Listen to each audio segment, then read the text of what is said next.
All right, so let's talk some more about developing this model.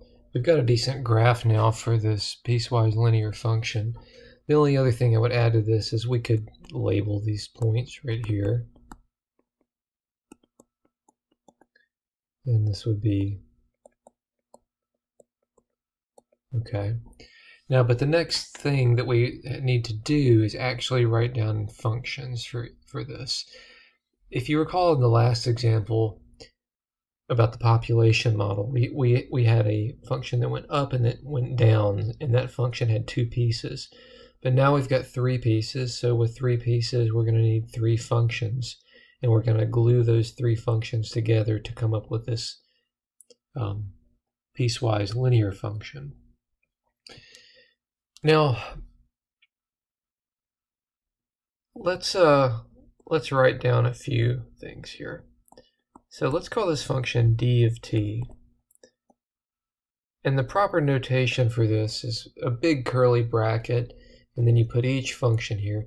Now I know a couple of things already. I know that function 1 is going to be valid from 0 to 1.25. So I'm going to go ahead and write my domains down. My next function will be valid from 1.25 to 4.25.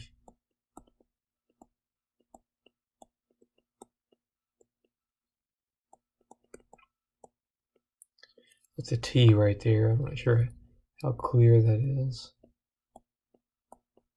And if you're wondering about why I put a less than or equals to here, but just a less than here, the only reason that I did that is just because I didn't want to have 1.25 in two sets at the same time. We need to have these endpoints only belonging to one interval, and it doesn't really matter if you want to put it in this interval and have that one be the equals, or put it in here and have that one be the less than or equals. They would both be correct. Just don't put it in both of them, okay? And then finally, t will be 4.25 less than or equal to, and less than or equal to 6.25. Okay, so I know that each piece will only be considered over its corresponding domain. Now, let's draw a little line here to separate these. So piece 1, this piece right here, I can use the ax plus b form for this, actually, because I know the b value is 0, so b equals 0.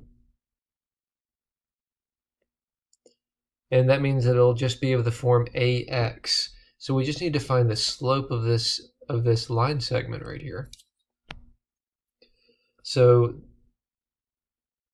our run is 1.25 and our rise is 100. So we could actually just write 100 divided by 1.25 t. And that is our line. That's this initial segment right here. Now, of course, I could simplify that and divide 100 by 1.25, and I can do that in a minute, but that is the function. Now, for the second piece, that's a horizontal line. This one's particularly easy. We know its height is 100, right? And so this is just like all the horizontal lines that we've been using in the calculator. They just have the equation is just the height, and you don't have a variable. So there's no variable here because t doesn't, no matter what t is, it actually doesn't affect the output. The output is always 100. Okay. And finally, the last piece is the most involved, but it's still not too bad. So this is going to be a point slope form, and I don't know what my slope is yet, but let's go ahead and figure it out. So our change is negative 100 divided by 6.25 minus 4.25, which is 2. So that's negative 50. But that's going to be negative 50 times t minus 4.25. You could actually use either one of these points. This one's actually easier to use. So let's use that one. So I'll do t minus 6.25 and then plus 0. So actually I don't even need to write that, but I'll just write it down there for the moment. And there you go. There is our piecewise linear function. Let's look at this in the PowerPoint slides.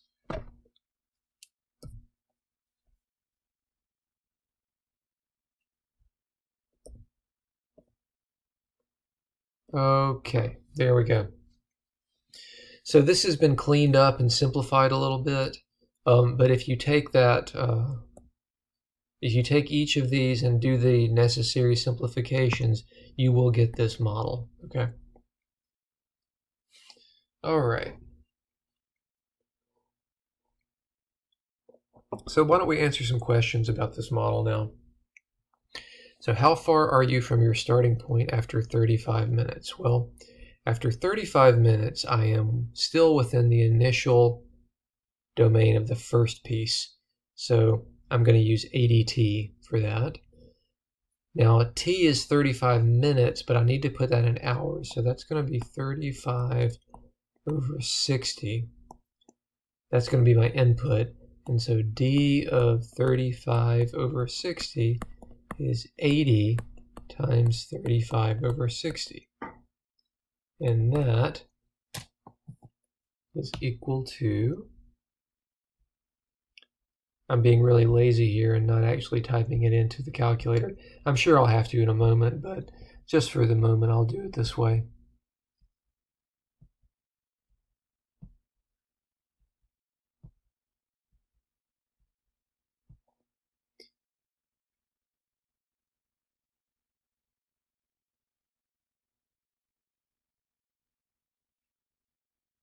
Okay. All right, so to answer the question, after 35 minutes, we are 46.67 miles.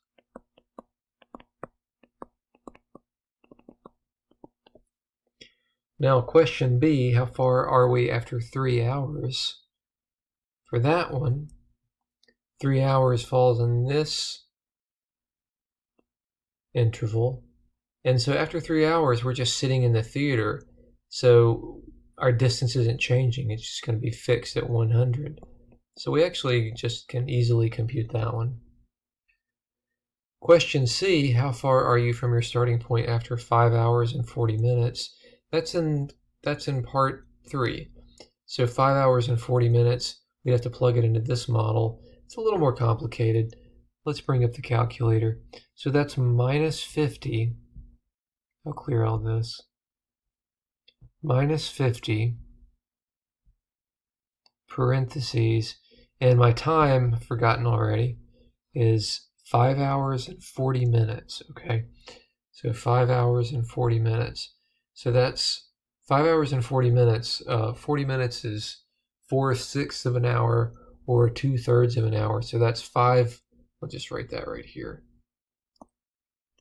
That's 5 2/3, which is 15. 5 times 3 is 15, plus 2 is 17/3 hours. Okay, so that's just so I can easily put that in the calculator. Now that's sort of a silly way of doing it, but yeah, well, that's what I chose, so I'll go ahead with it.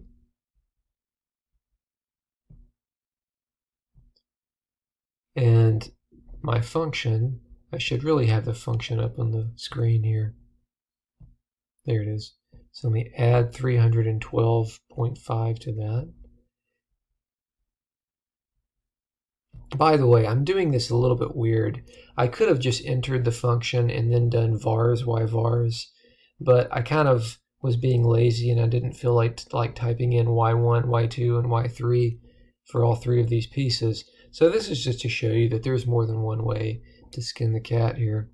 So 29.17.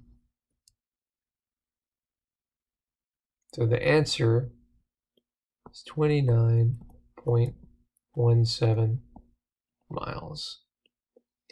Okay. So let's go to part D. When are you 38 miles from your starting point? So this is a different question. This is our type 2 question. And if you go to the model, if you're 38 miles from your starting point, so looking at this graph, 38's like right here, right? So we're going to have two intersections, one when we're going to the movies and one when we're coming home from the movies. So we'll have to do this 2 times. And that would be 2 iterations of calc intersect. So you graph this function, graph this line, do calc intersect, graph this function, graph this line, and do calc intersect again, and find those intersection points. Okay. So on the screen you're seeing now, we've done this, and I'll just walk you through exactly what we did. First, enter the 3 functions, y1, y2, and y3. And then this second screen right here, that was for parts A, B, and C, so we've actually already done that. Let's go ahead to this one right here, because this is the calc intersect question. So we've got our 3 functions graphed, then we add the 4th horizontal line, and then you have the issue of the window. So let's look at the window that we've chosen. So our x-min and x-max is 0 to 6.25. Now, I hope that makes sense. 0 is our time that we started, and then we got back home after 6.25 hours. So we don't care about anything beyond that. So that's our domain. Our y value, we know we don't care about any y value smaller than 0 because that's our distance from home. And we never got more than 100 miles away from home, so 100 can be our max. So we can actually just set those 2 as our x-min and x-max and y-min and y-max, and then just hit graph. So you can avoid doing the table or anything in this problem, and you get a nice picture. Then we can move on to doing the actual calc intersect. And if we want to first find this intersection, it's the same process that we used in the last problem. We're going to graph, choose calc intersect, make sure you identify the first curve, then the second curve, and then your guess. And that's what you're seeing here. And remember that up and down goes from one curve to the next, and left, right goes along a curve.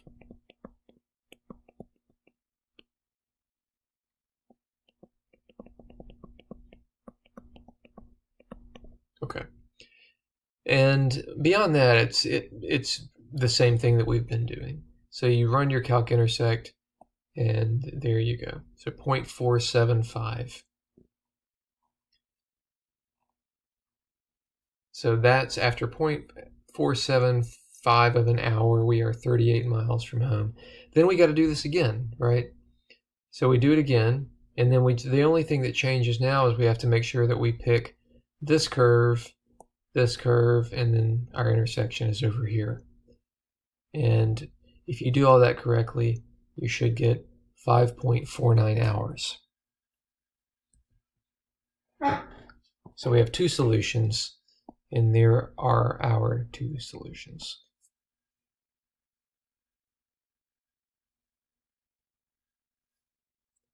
Okay. So we'll pause the video here, and when we come back for the next lecture, we will move into section 3.3.